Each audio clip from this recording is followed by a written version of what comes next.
तो पहली कक्षा जो है के, इसका नाम है के कक्षा, पहली कक्षा के।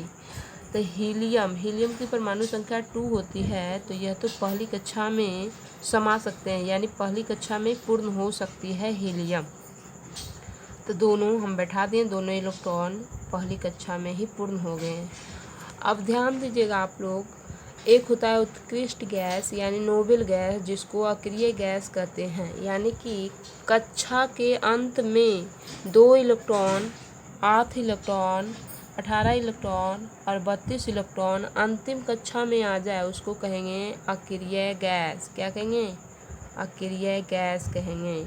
जैसे जिसकी अंतिम कक्षा पूर्ण हो जाए उसे अक्रिय गैस का तत्व कहते हैं। जैसे हीलियम क्या है? अक्रिय गैस है। इसकी अंतिम कक्षा पूर्ण है, यानी 2 इलेक्ट्रॉन हैं, इसलिए ये क्या है? अक्रिय गैस, नोबेल गैस है।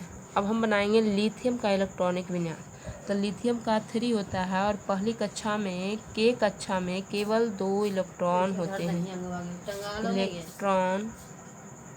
हैं, तो 2 इलेक्ट्रॉन पहली कक्षा में के कक्षा में हम डाल दिए और बाकी 1 इलेक्ट्रॉन बच गया तो दूसरी कक्षा में डाल देंगे। और दूसरी कक्षा में कितना इलेक्ट्रॉन हो सकते थे? 8 इलेक्ट्रॉन हो सकते थे, तो 7 इलेक्ट्रॉन बचा हुआ। अब है जैसे में आगे तत्व का बनाएंगे, हाइड्रोजन, हीलियम, जैसे हाइड्रोजन जैसे हीलियम 2, Li लिथियम 3, बी से बोरॉन बनाएंगे, बी से बोरॉन होता है 4। अब इसका बनाएंगे तो हो जाएगा पहली कक्षा, ये बी के लिए केवल है, ये कक्षा नहीं है आपका, ये बी के लिए। अब हम पहली कक्षा पार रहे हैं के, इसको के से सूचित करते हैं पहली कक्षा को। तो के कक्षा में कितना इलेक्ट्रॉन था?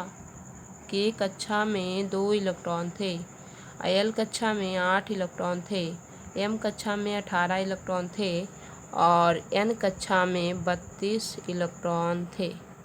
तो हम पार रहे हैं आपका बोरॉन का बना रहे हैं इलेक्ट्रॉनिक विन्यास। तो इसको बनाने के लिए पहली कक्षा में 2 इलेक्ट्रॉन डाल देते हैं, 2 इलेक्ट्रॉन डाल दिए। अब दूसरी कक्षा एल कक्षा दे रहे हैं, के एल कक्षा दे रहे हैं, तो यानी 2 होता है इसका। तो इसमें कितना हट सकता था?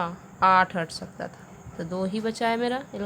इसकी संख्या जितनी है उतनी ही देना है। पहली कक्षा में 2 इलेक्ट्रॉन, दूसरी कक्षा में जितना बचा उसको डाल सकते हैं। अब फिर आप बनाएंगे बोरॉन, जैसे हीलियम यानी Li लिथियम 3, बी से बोरॉन 4,